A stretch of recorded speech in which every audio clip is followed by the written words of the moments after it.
미국의 유명한 전도자 무디 목사님이 전도 훈련을 받을 때 있었던 일화라고 전해져 내려오고 있는 이야기입니다. 전도를 하고 돌아와서 무디가 전도 보고를 하는데 저는 오늘 2사람 반을 전도했습니다 라고 이야기를 했습니다. 그러자 사회를 보는 분이 2사람 반이면 어른 2사람에 어린이 하나를 전도하셨군요 라고 이야기를 했죠. 그러자 무디는 이렇게 대답을 합니다. 아닙니다. 반대로 말씀하셨습니다. 어른 2사람의 어린아이 하나가 아니라 어린이 2사람의 어른 하나입니다. 왜냐하면 어른은 인생의 절반을 살았기 때문에 반쪽 사람입니다. 그런데 어린이들은 이제 인생을 시작하는 사람이기에 온전한 사람들입니다. 그래서 제가 오늘 전도한 사람은 어린이 2의 어른 하나, 2사람 반입니다. 여러분 어떻게 생각하십니까? 일리가 있는 말 아닙니까? 물론 인생을 열심히 또 희생적으로 살아오신 어르신들의 삶이 무가치하다는 것이 아닙니다. 이 이야기는 그만큼 다음 세대가 중요하다는 이야기를 보여주는 것이죠. 특별히 요즘 우리는 이 다음 세대에 대해서 의식의 전환이 필요한 시대를 살아가고 있습니다. 한국전쟁 이후에 베이비붐 시대가 되면서 우리나라의 인구는 급격히 증가했습니다. 경제 성장도 되지 않은 상태에서 아이를 많이 낳다 보니까 가정에서도 경제적으로 어려워졌고 또 인구가 많아지다 보니까 경제 성장을 모토로 세운 정부에서 상대적으로 1인당 국민소득이 올라가지를 않는 겁니다. 그래서 대대적으로 가족계획이라는 이름으로 산하 제한 정책과 인구 억제 정책을 썼습니다. 그때 펼친 가족계획 캠페인 표어들을 보면 참 재미있습니다. 60년대에는 덮어놓고 낳다 보면 거짓골을 못 면한다. 많이 낳아 고생 말고 적게 낳아 잘 키우자. 70년대에는 딸 아들 구별 말고 둘만 낳아 잘 기르자. 잘 키운 딸 하나 10아들 안 부럽다. 80년대에는 하나씩만 낳아도 삼천리는 초만원. 무서운 핵폭발, 더 무서운 인구 폭발. 이렇게 산하 제한과 인구 억제 캠페인을 벌이다 보니 90년대에 들어오면서 이제 출산율 감소와 인구 감소를 걱정해야 되는 시대가 되었습니다. 또 적게 낳다 보니까 아들이 안 낳는 집안도 생기게 되면서 남아선호 사상이 있던 상황에서 남자아이를 가려서 낳으려고 하면서 성비 불균형과 인구 감소라고 하는 이제 새로운 국면의 인구 문제가 발생하게 된 것이죠. 그래서 90년도에 들어오게 되면 바뀝니다. 이제 혼자는 외롭다라는 것을 강조하면서 자녀에게 최고의 선물은 동생입니다. 이렇게 출산 장려 정책과 성비 균형 정책으로 바뀌게 됩니다. 그러니까 언제는 인구 많다고 제발 좀 그만 낳으라고 하다가 또 언제는 이제 큰일 났다고 제발 애 좀 낳아달라고 이렇게 하는 시대로 바뀌게 된 것이죠. 특별히 지금 우리나라는 출생아 수가 급격히 줄어들고 있습니다. OECD 국가 중에 최저 출산율을 보이고 있습니다. 인구 도표를 보면 출생아 수의 최고 정점을 찍었던 데가 1960년도인데 그때에는 한 해 출생아 수가 108만 1000명대였습니다. 그런데 작년 2020년에는 27만 6천명대로 떨어졌습니다. 최고로 많이 날 때에 비해서 4분의 1로 지금 출생률이 줄어들게 된 것입니다. 아마 금년에는 더 줄어들 것으로 예상하고 있습니다. 또한 한 여성이 평생 낳는 자녀의 수를 합계 출산율이라고 하는데 이 합계 출산율이 60년에는 6.2명, 70년에는 4.53명, 80년에는 2.83명, 90년에는 1.59명, 그리고 2020년에는 0.84명으로 줄어들었습니다. 그러니까 우리가 60년에는 집안에 보통 6남매, 7남매씩은 보편적으로, 평균적으로 있었다는 것이죠. 그런데 지금은 한 집에 한 명도 있을까 말까 한 그런 시대가 되었다는 겁니다. 저출산으로 인한 인구 감소는 사회적으로도 큰 문제를 야기합니다. 그런데 이것은 교회에도 심각한 교인 감소로 이어지게 됩니다. 텅텅 비어가는 서구 교회를 보면서 참 안 됐다 이렇게 생각을 했는데 이제 한국 교회도 머지않은 장래에 아이들 소리가 사라지는 교회들이 생겨나게 되는 것이죠. 그래서 우리는 이 다음 세대에 대해서, 우리 자녀들에 대해서 그냥 안일하게 생각해서는 안 되고 이제 뭔가 새로운 인식의 전환이 필요한 시대가 되었다는 겁니다. 우리 아이들 다음 세대는 뭐 교회에 헌금도 못하고 계속 돌봐줘야 되고 손이 가는 세대이고 또 어른들의 예배를 방해하는 시끄러운 존재라고 생각하면 안 됩니다. 이제 그런 아이들의 소리를 듣고 싶어도 들을 수 없는 상황이 코앞에 닥친 것이죠.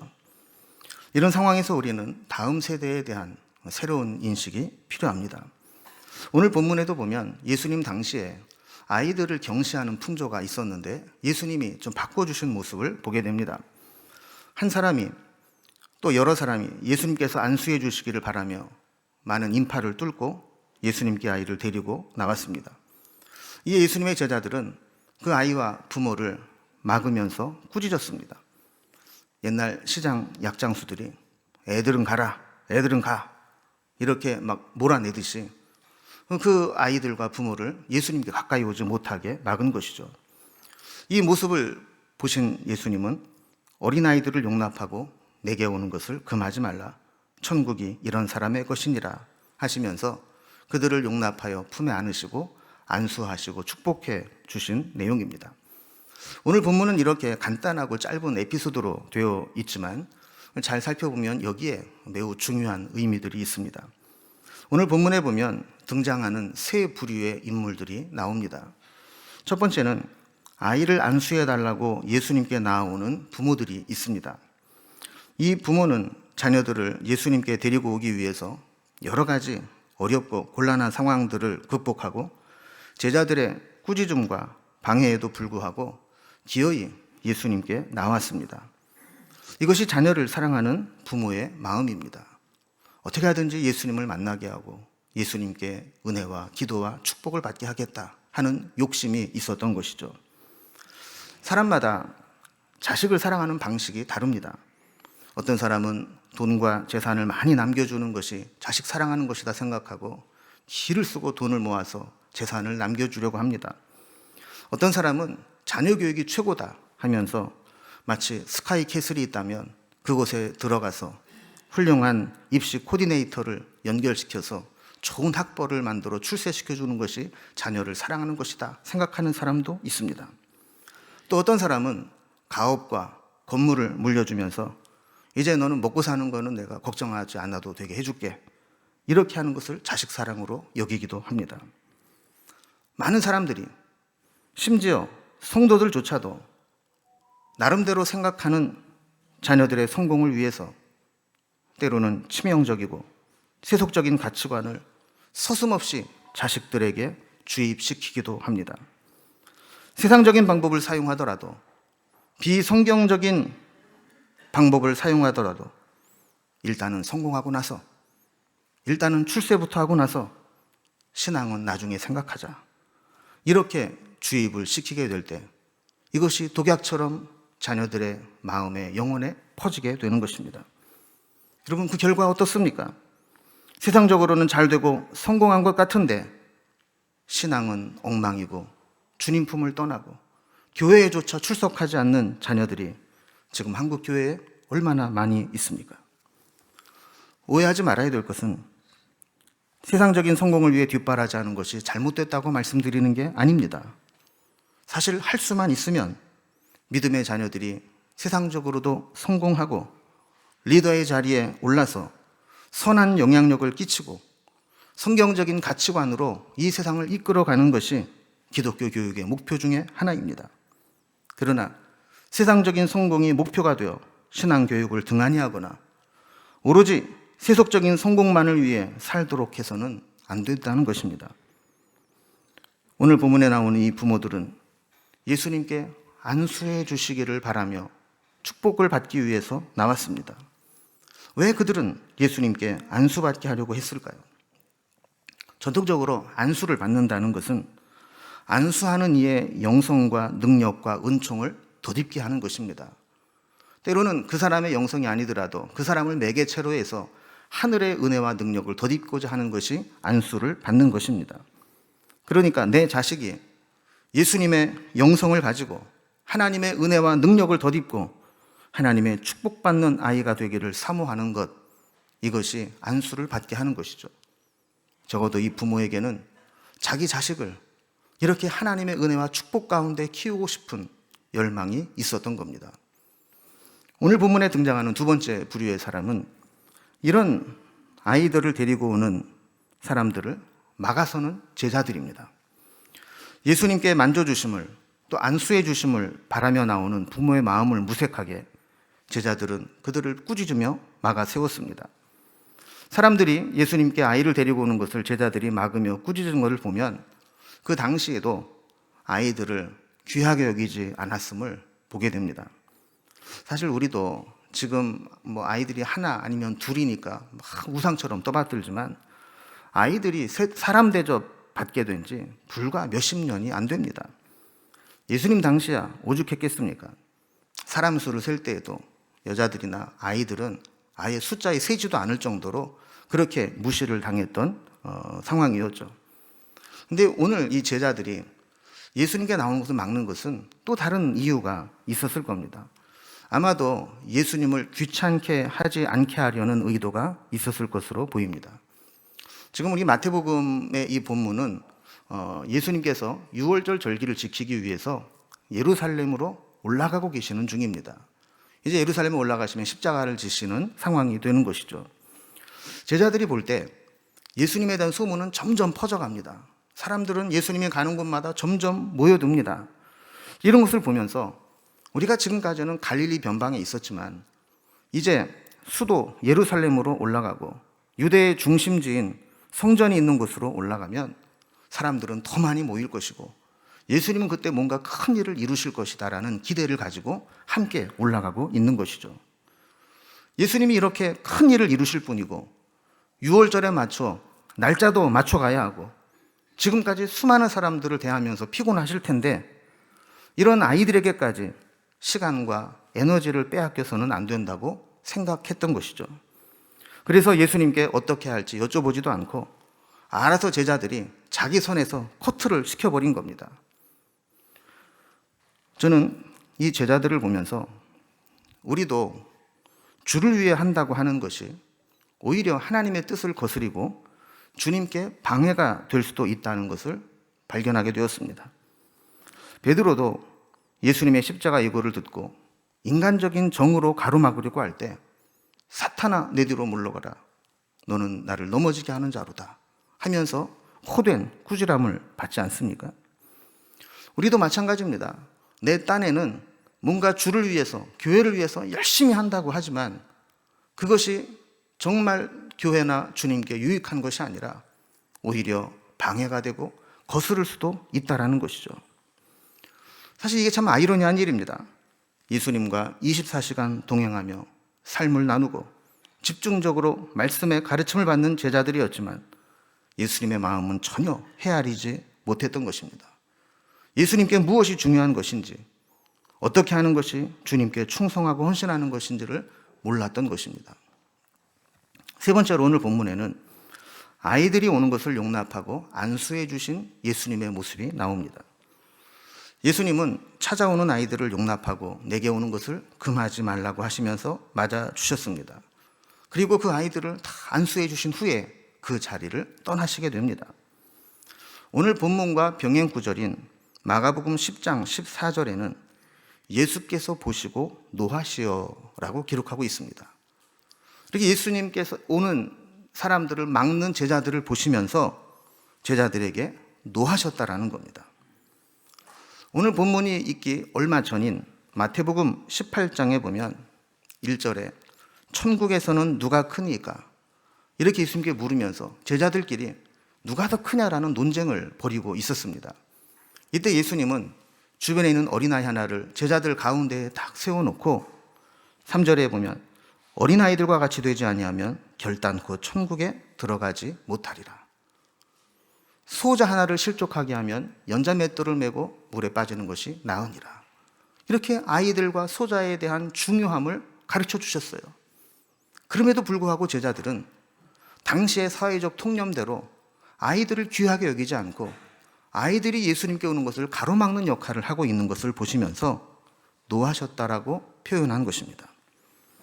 그러면 아이들이 예수님께 오는 것을 용납했다라는 것은 어떤 의미가 있을까요? 이것은 아이들을 예수님께로 인도하라라는 것입니다. 아이들도 예수님을 만나야 합니다. 예수님을 만나고 은혜를 체험하는 것은 어리면 어릴수록 좋습니다. 병행구절인 누가복음 18장 17절에 보면 누구든지 하나님의 나라를 어린아이와 같이 받아들이지 않는 자는 결단코 거기 들어가지 못하리라 라고 했습니다.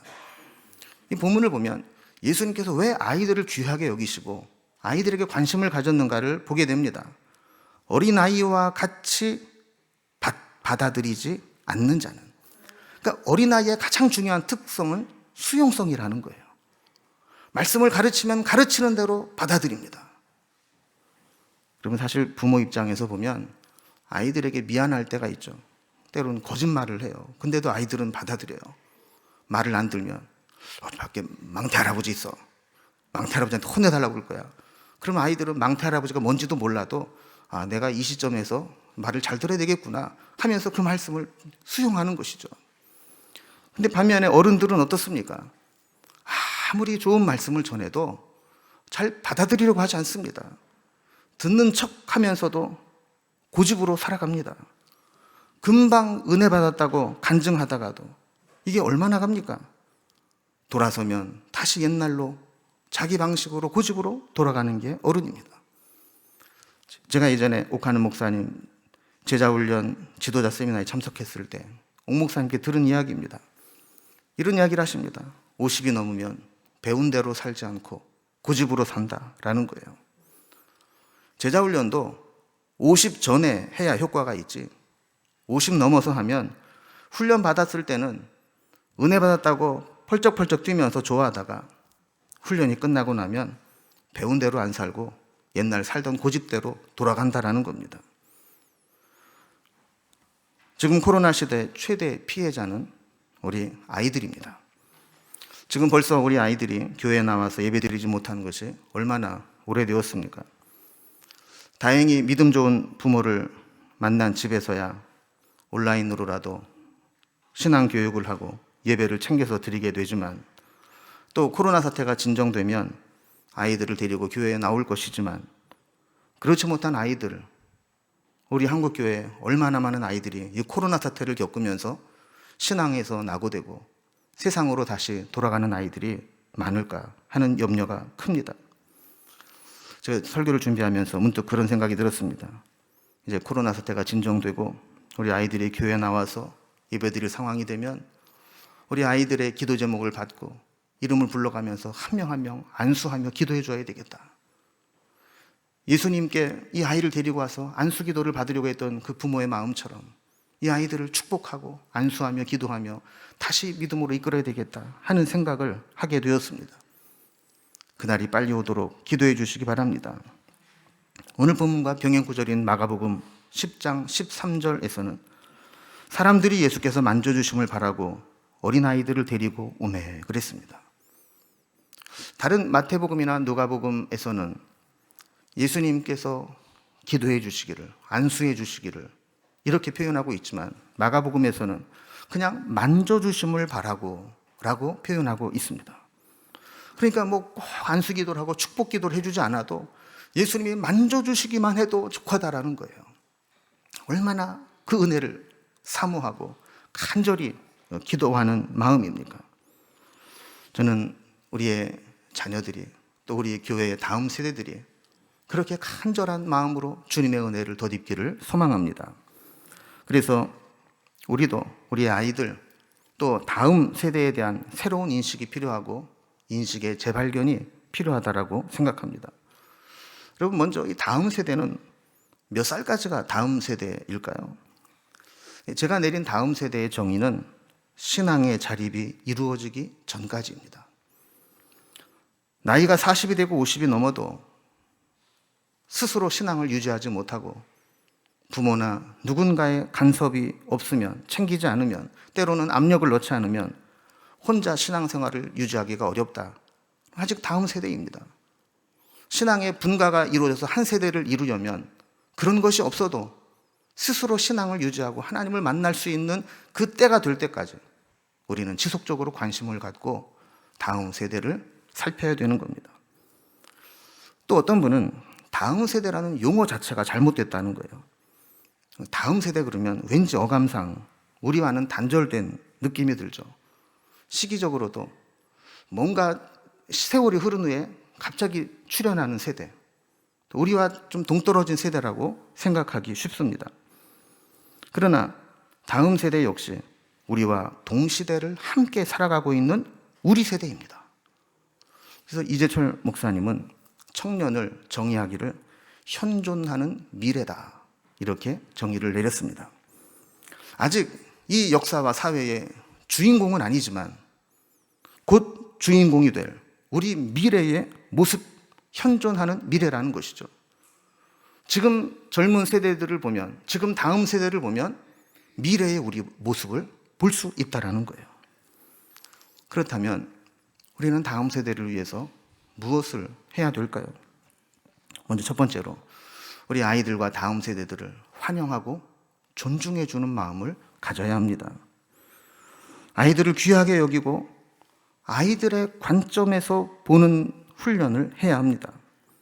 아이들이 존중받는 것처럼 느끼고 아이들 입장에서 이해하는 것이 필요합니다. 예전에는 어린이 주일을 맞이하면, 코로나 없을 때는 주일학교 아이들은 몇 주 전부터 들복 가서 막 특송을 연습시키고 때로는 촌극을 준비시켜서 어른들 예배에 나와서 공연을 하게 했어요. 여러분 돌아보면 이게 누구를 위한 공연입니까?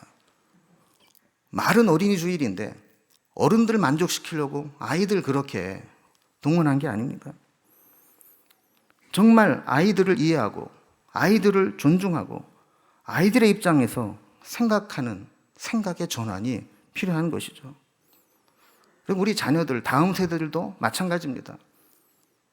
얼마 전 뉴스를 보니까 직장에서 이 신구의 조화를 위해서 하는 것 중에 하나가 신세대들이 부장님, 차장님들을 데리고 방탈출 이런 거 하고 젊은이들 하는 문화들을 데리고 다니면서 체험을 시키는 그런 기업도 있다는 것을 보게 됩니다. 이제는 우리의 관점으로 따라와라가 아니라 그들의 관점으로 볼 수 있는 인식의 전환이 필요하다라는 거예요. 옛날에는 그런 사람이 한둘이었기 때문에 기성세대들이 우리에 맞춰라 하면 되지만 이제는 사회에 그런 사람들이 많아지니까 이제는 기성세대들이 맞춰가야 된다는 겁니다. 두 번째로 우리는 아이들을 위해서 과감하게 투자할 수 있어야 합니다. 투자라고 하는 것은 사전을 찾아보니까 이익을 얻을 목적으로 자금을 대거나 정성을 쏟는 것이라고 기록하고 있습니다. 뭔가 남는 장사다 싶으면 거기에 올인을 해서 투자를 하고 관심을 갖고 이익을 얻어내는 게 투자라는 것이죠. 진짜 투자는 진정한 가치에 투자하는 겁니다. 그렇다면 우리에게 가장 가치 있는 게 뭘까요? 우리 가장 가치 있는 것은 한 사람의 생명이고 영혼입니다. 그럼 우리 가정에서도 제일 중요한 보물이 뭡니까? 우리 자녀들입니다. 교회에서도 가장 중요한 자산이 뭡니까? 다음 세대들입니다. 그들이 정말 중요하다고 생각한다면 그들을 위해 투자하는 것을 아까워할 필요가 없습니다. 투자한다는 것은 다른 부분의 희생과 배려를 요구하기도 합니다. 다음 세대에 투자한다는 얘기는 기성세대가 조금은 귀찮고 때로는 손해를 보고 희생하는 것처럼 보이는 것이 있어도 다음 세대를 위해서 양보할 수 있는 것, 이것이 투자입니다. 제가 우리 교육부를 담당하는 교육자들에게 늘 하는 말이 있습니다. 이제는 교육부서를 부흥시키고 몇 명 모이느냐, 이게 중요한 게 아니다. 여기에 관심을 가져서는 안 된다. 우리의 교육의 최고의 목표는 우리의 아이들이 다 우리 자녀들이니까 그 아이들이 최고의 교육을 받고 기독교의 지도자 인재로 양성하는 그 교육이 우리에게 필요한 것이다. 여기에 목표를 두고 교육을 해야 된다라고 계속 강조하고 있습니다. 여러분, 집안에서도 우리 자녀들을 위해서 학원을 보내고 과외를 하고 얼마나 많은 투자를 합니까? 교회도 마찬가지입니다. 가정 재정의 상당 부분을 교육을 위해 투자하듯이 우리는 교육을 위해서, 다음 세대를 위해서 최선을 다해야 되는 겁니다. 우리 교회가 2027년이 되면 100주년이 됩니다. 100주년 행사와 사업을 위해 헌금을 모아주시고 계신 분도 계십니다. 아직까지는 한 6년 정도 남아있기 때문에 구체적으로 어떤 사업과 행사를 할지 계획을 세우고 있지는 않지만, 저는 그때 첫 번째 우선순위로 우리 다음 세대를 위해 투자하는 것이 있으면 좋겠다고 생각을 합니다. 예를 들어서 우리의 교육부서 아이들에게 성지순례를 갈 수 있도록 큰 부담 없이 초등학교 고학년부터 청년에 이르기까지 지원을 좀 팍팍 해서 성경의 현장, 말씀의 뿌리를 직접 밟아보고 눈으로 확인하고 신앙의 뿌리를 내릴 수 있도록 그렇게 투자를 한다면, 외적인 행사를 거창하게 하고 뭔가 건물을 세우고 하는 것보다 사람을 세우는 것, 이것이 훨씬 더 필요하지 않을까 하는 생각을 해보는 것이죠. 우리 교육부서 아이들, 또 우리의 가정의 자녀들, 우리의 미래입니다. 현존하는 미래입니다. 우리가 자녀를 위해 투자하듯이 우리는 교회에서도 우리 다음 세대를 위해서 투자해야 되는 겁니다. 마지막 세 번째로, 우리 아이들을 신앙으로 바르게 인도해야 합니다. 교육은 투자가 필요하긴 하지만 물량 공세만으로 다 되는 것은 아닙니다. 어떤 목표와 어떤 철학을 가지고 교육하느냐가 더 중요한 것이죠. 예수님이 안수하셨다는 것은 하나님의 은혜와 축복 가운데 자라게 하셨다는 것을 의미합니다. 교육의 핵심 목표는 우리의 자녀들이 하나님을 잘 믿고 믿음으로 살아갈 수 있도록 세우는 것, 이것이 기독교 교육의 핵심입니다. 성경에 보면 부모는 믿음이 참 좋은데 자식 농사를 잘못해서 망친 사람들이 많이 나옵니다. 엘리 제사장이 그랬고, 우리가 잘 아는 다윗도 자녀 교육 제대로 못하니까 아들인 암논이 이복 형제 압살롬에게 죽고, 압살롬은 아버지를 반역해서 또다시 도망자로 살아야 되는 비극을 경험하게 됩니다. 히스기야 왕, 참 훌륭한 왕이었지만 15년의 생명을 연장받으며 그때 낳은 누뚱이 므낫세, 이 므낫세를 믿음으로 양육하지 못하니까 므낫세가 55년 동안 남왕국 유다를 다스리면서 회복 불가능한 상태로 나라를 망쳐버린 것을 보게 됩니다. 신앙교육 제대로 못하면 1차적으로는 부모가 속을 썩이고 그 피해를 감당해야 되지만 2차적으로는 교회와 이 사회가 그 피해를 고스란히 떠안아야 되는 결과를 가져오게 된다는 겁니다. 여러분, 어떻게 하시겠습니까? 아직도 다음 세대와 자녀들을 세상에 맡겨두시겠습니까? 이번 어린이 주일을 맞아 우리 가정의 자녀들, 또한 우리 교회 다음 세대들, 미래의 소망이 되고 우리의 미래를 우뚝 세우는 그런 공동체가 될 수 있기를 주님의 이름으로 기원합니다. 기도하겠습니다.